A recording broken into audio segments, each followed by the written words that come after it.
Bonjour à tous et à chacun.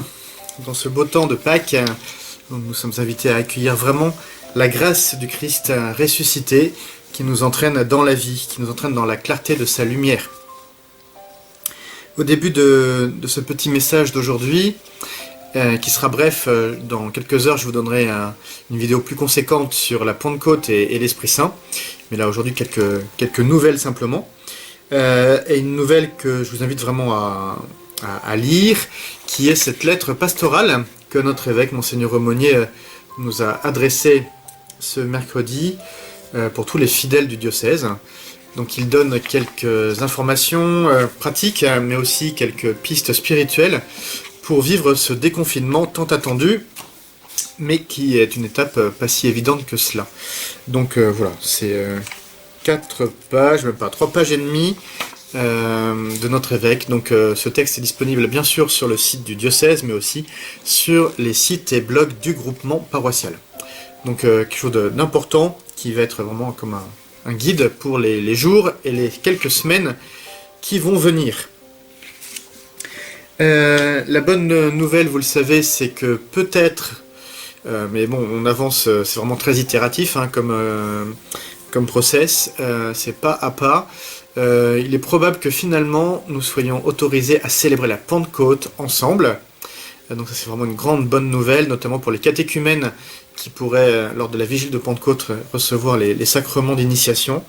Donc c'est vraiment une joie pour eux, et puis à travers eux évidemment pour toute l'Église. Mais bon, tout ça est encore des équilibres fragiles, donc prions pour que ça soit vraiment le cas. Néanmoins, le culte ne va pas reprendre comme avant tout de suite.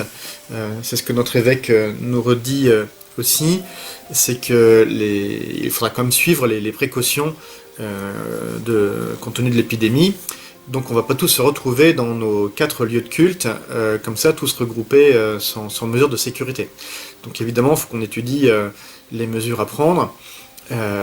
Grosso modo, il faut qu'on ait tous 1 mètre, 1 mètre 50 autour de nous d'espace de sécurité. Donc évidemment, on ne va pas pouvoir tous se regrouper de sitôt. Donc voilà, donc on va réfléchir à des solutions avec l'équipe pastorale et vous dire ce qu'il faudra. Probablement aussi qu'il faudra des masques pour entrer à l'église. Voilà. Donc tout un tas de choses qu'on réfléchit. Et puis comme je vous l'ai dit, on va essayer de mettre en place surtout assez rapidement donc des après-midi de confession pour au moins vous permettre de recevoir ce beau sacrement. Puisque j'en suis sur le culte, donc la messe dimanche prochain sera diffusée depuis Marais-Marly, l'église Saint-Étienne. Grâce à Damien, nous avons pu envisager de tendre un câble depuis le presbytère jusqu'à l'ordinateur dans l'église. Donc ça fait à peu près 20 mètres de câble. Mais voilà, donc c'est possible. Merci à Damien pour toute son aide. Dimanche, c'était normalement aussi la journée avec la communauté portugaise qui se réunit habituellement à Saint-Léger. Donc évidemment à cause du confinement cela est impossible, mais néanmoins nous allons faire une retransmission depuis l'église Saint-Léger devant la statue de la Vierge de Fatima, donc à 16h dimanche prochain, un chapelet en franco-portugais.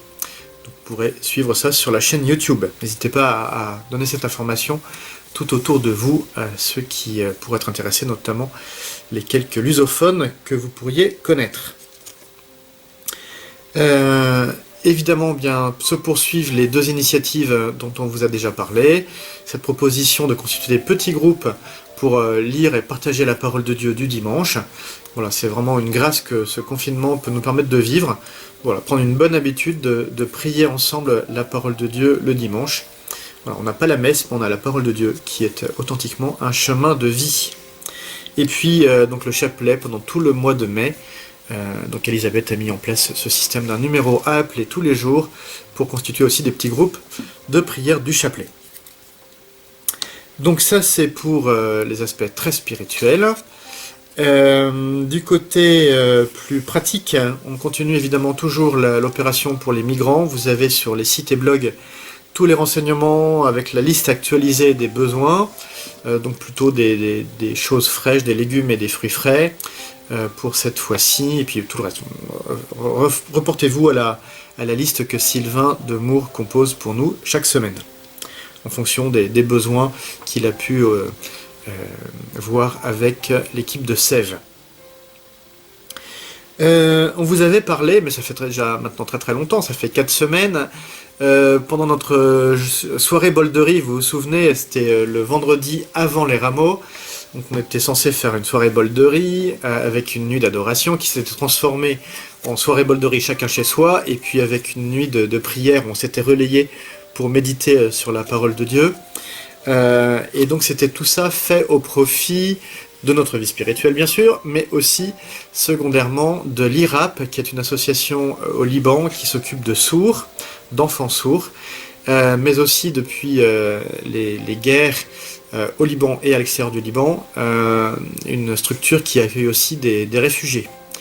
Donc on vous avait dit que pour l'instant il fallait garder vos dons parce qu'on ne savait pas trop à qui, par qui faire transiter ces dons afin d'obtenir des reçus fiscaux. Et bien ça y est, Elisabeth m'a donné mercredi matin l'accord des Focolari France qui donc vont récupérer les sommes pour les faire transiter vers l'IRAP avec donc un reçu fiscal à la clé. Donc tous vos dons qui végètent dans un bocal, votre chéquier qui tressaille d'impatience depuis, donc vous pouvez faire vos chèques à l'ordre de Focolari France. Focolari, F-O-C-O-L-A-R-I, France. Les Focolari, pour ceux qui ne le savent pas, c'est un mouvement de spiritualité, et bien plus que cela, qui est né en Italie et qui a une bonne antenne ici sur Fourqueux-Mareil. Elisabeth pourra nous en parler à l'occasion. Voilà, enfin un grand merci puis un encouragement à continuer. On a eu aujourd'hui des remontées du diocèse sur les comptes de la quête et du denier. Après un début très catastrophique au début du confinement, et bien ça y est, manifestement, tous et chacun vous prenez des bonnes habitudes. Le denier remonte, ce qui est très important pour la vie du diocèse et des paroisses pauvres du diocèse. Et puis les quelques projets pastoraux qui étaient en stand-by jusque-là.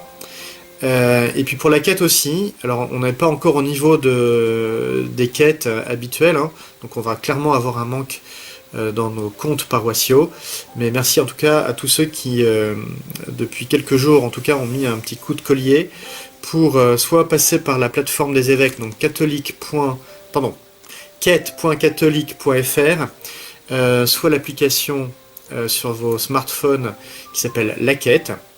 Donc grâce à ces deux solutions-là, eh bien, beaucoup d'entre vous ont pu donner pour les ressources de la paroisse.